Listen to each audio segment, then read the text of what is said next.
Ang payo ng mga magulang.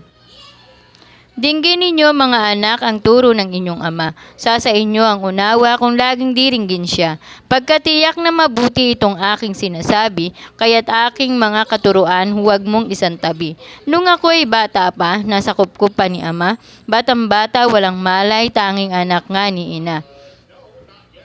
Itinuro niya sa akin at kanyang sinabi, sa aking mga aral buong puso kang manangan. Sundin mo ang aking utos at ikaw ay mabubuhay. Salita ko'y huwag mong lilimutin at tatalikuran. Ang pangunawa at karunungan sikaping makamtan. Huwag mo itong pabayaan at ikay kanyang iingatan. Huwag mo siyang iiwanan at ikay kanyang mababantayan. Unahin mo sa lahat pagtuklas ng karunungan, ito'y pilitin mong matamo kahit gaano kamahal. Karunungay papahalagahan at ikay kanyang itataas. Bibigyan kang karangalan kapag iyong niyakap.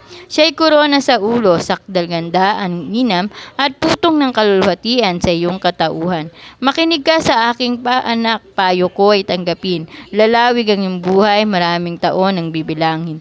Ika'y pinapatnubayan ko sa daan ng karunungan. Itinuturo ko sa iyo ang daan ng katwiran.